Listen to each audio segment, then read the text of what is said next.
Hayo de Gallo. This is a conversation about humanizing people you disagree with.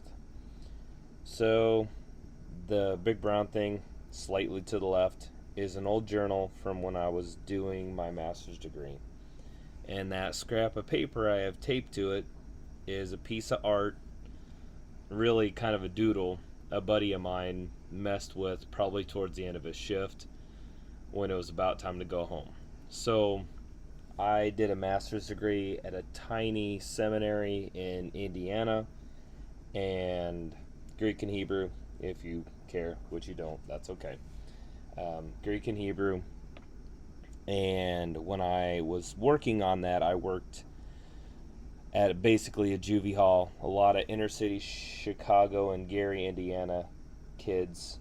Um, I probably should do a video about that experience because there was a real kind of amazing 6 months there with the kids. But anyway, so what it was is probably something that guy had messed with towards the end of shift. Everybody was in bed, chill night, and he was just doodling until the clock ran out. And it ended up as a really cool kind of conversation where that scrap of paper, it's in one of my stories. So I have this kind of femme fatale kind of character, and the first time the main protagonist meets her, she has saved him because he got drugged or something like that, and he wakes up and she is finger painting because she's kind of keeping an eye on him, and that's the thing that she's finger painting.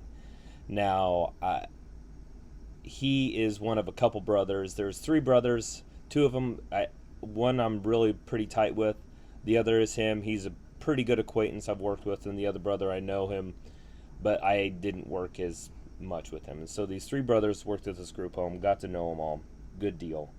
And anyway, we were in a chat group, and I was just talking about because yeah, I'm all over the place a little bit, but the guy that drew this, he would just doodle all the time, and I would see some of his figures, and it's this really kind of cool sketchy style. And one of the brothers kind of inspired me to start writing a story. So if one brother is like, you need to write stories, the other brother is like, man, I want to copy your style, man, I love your style. And according to him, he doesn't draw very good, but I love this thing. And really there's this amazing interaction going back to, we were in a chat group. I was in a chat group with the brothers, and I was like, hey, listen, I want to put this in one of my books, is that okay with you? And I'll give you credit and all that stuff. He's like, yeah, if you give me credit. And then there's this pause, and he's like, you know what, screw it, I was gonna throw that away. You dug it out of the trash, or didn't really dig it out of the trash, but just being euphemistic. But it's like you saved it from the trash, and now it's something that you really like. It was like, it was just this throwaway doodle, but it's really kind of cool looking, man. He just like, I really like it. And it was just this cool thing of, there's this thing that was a throwaway piece to me, and you like it. So because I saved it from the garbage, there's something noble in that, and that nobleness doesn't deserve or exonerates me from having to give the guy credit, whatever. No, I'm absolutely giving him credit because he's a cool guy.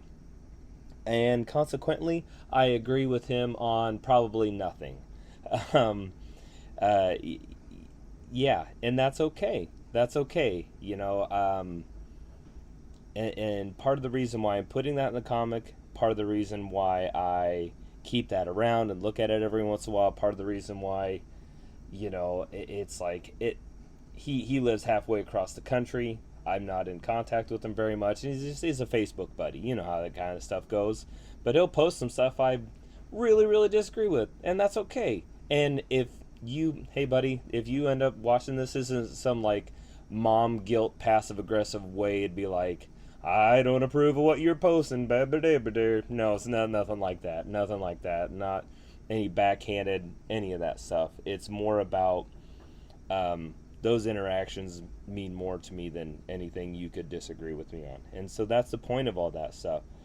You know, people who, whatever you believe in, people who disagree with you, even the most extreme beliefs, there is a basis, a base cause. There is a plausible, credible reason how they came to that conclusion. And so everybody is convinced of the rightness of their own ways without humanizing the other person. So it almost feels like the more right you are yourself in something, the less of a person the people who have the audacity to disagree with you are. So yeah, and all of that is wrapped up in that little scrap of paper. That's what it makes me think about, and inspires me to, yeah. And also, if you're wanting, I guess I'll throw in a bit of a writing tip in here. If you're really wanting to be a good writer, if you really want to be a good creator, a great mental exercise: find somebody you disagree with and see what you agree with them on. If there's somebody that you disagree with, you agree with them on something, and do the work and find out why they believe what they believe, and then find out where you have common ground with them. It's this amazing experience because the person you disagree with, they're still a person. So yeah, it's a really wonderful mental exercise where you're probably making neurons fire and all those synapses bopping around in your brain that you don't normally do. So yeah, that's the derpity do for this week. But yeah, people you disagree with, they're still people. Until next time, boop.